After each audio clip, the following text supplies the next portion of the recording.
And we're back. So we're going to start looking at our first bit of footwork, which is stepping.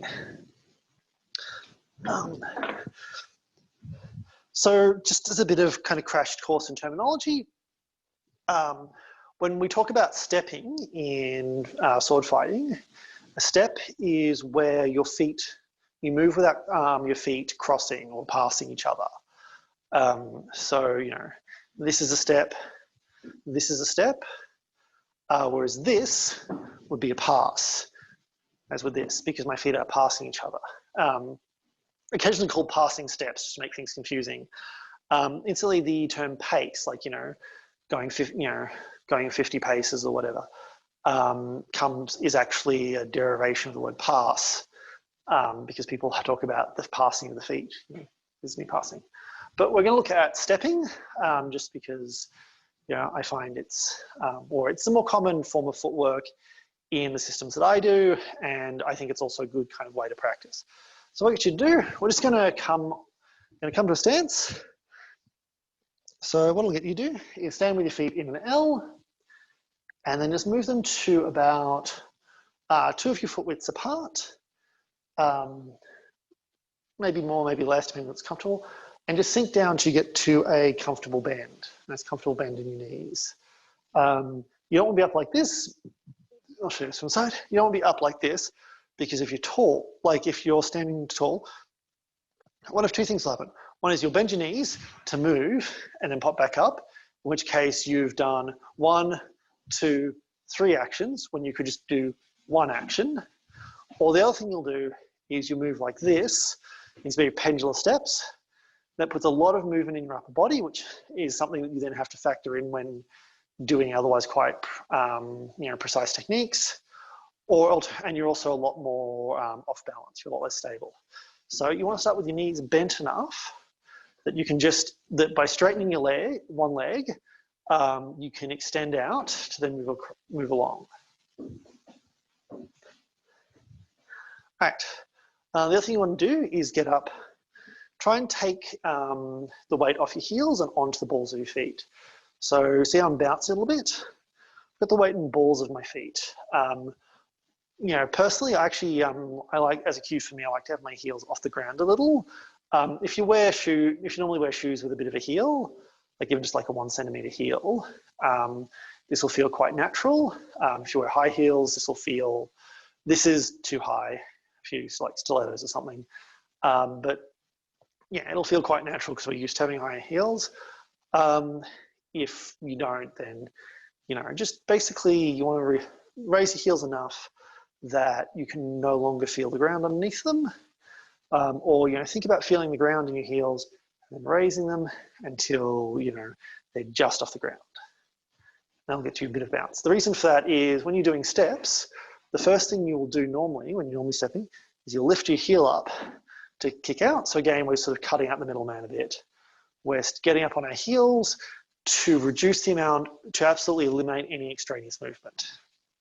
All right, then step, all we do is kick our foot out. So there are 2 ways to it.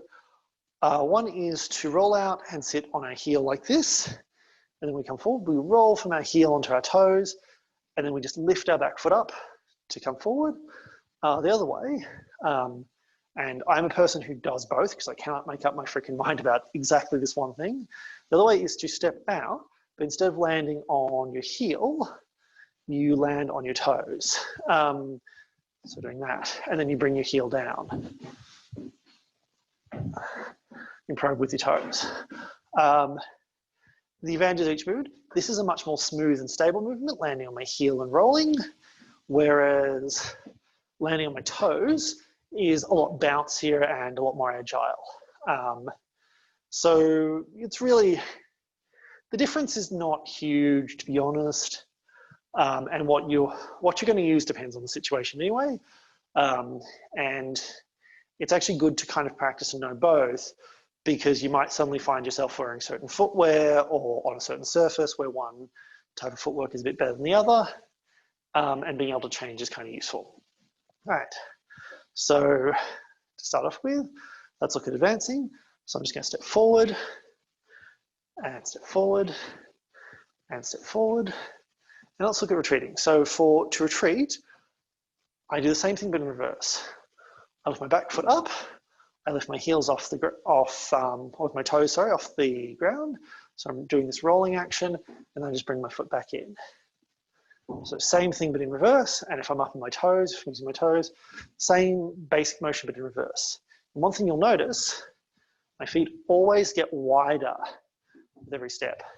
I don't do this where I step, my feet get narrow and then wide. I always go wide to narrow, wide to narrow.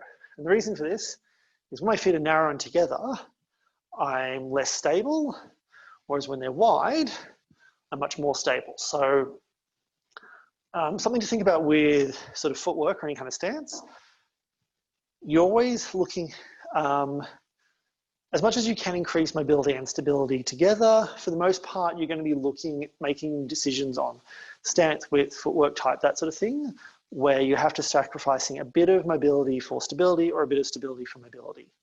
So this stance is a good compromise. I've got, I'm not too unstable, but I'm not too unstable, but I'm not at my maximum mobility.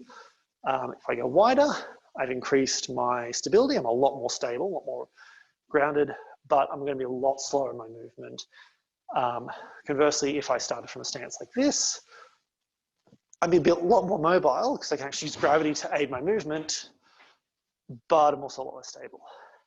So generally when I'm moving, I'm already moving, so I don't have to worry about mobility. I want to increase my stability by going wide to narrow, wide to narrow, wide to narrow, wide to narrow. And this is just kind of how I step. So let's practice that a bit. So just, from your stance, I'll get you stand at one end of whatever hall you're in or your training area. And we're just going to go, and we're just going to move slowly up and down. So step, step, step, step. I'm not going to tell you when to change directions. I'm just going to call step.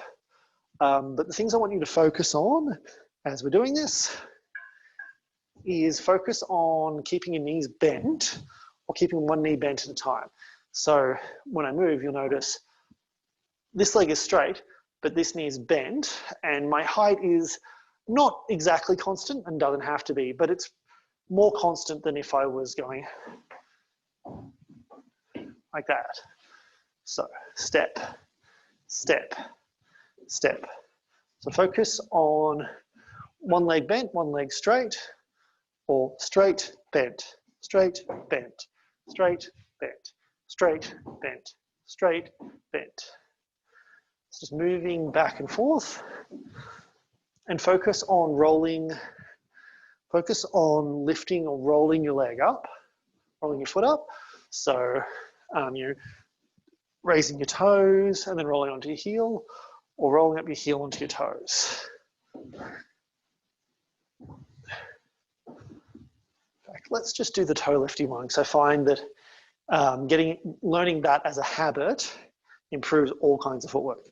So raise and roll, raise and roll, raise and roll, raise and roll, raise and roll, raise and roll. All right, so that's basic stepping footwork. That's that's the footwork you're going to use to move back and forth. In a fight, you do occasionally use it to attack, but more often you use the lunge. So before we move on, are there any questions?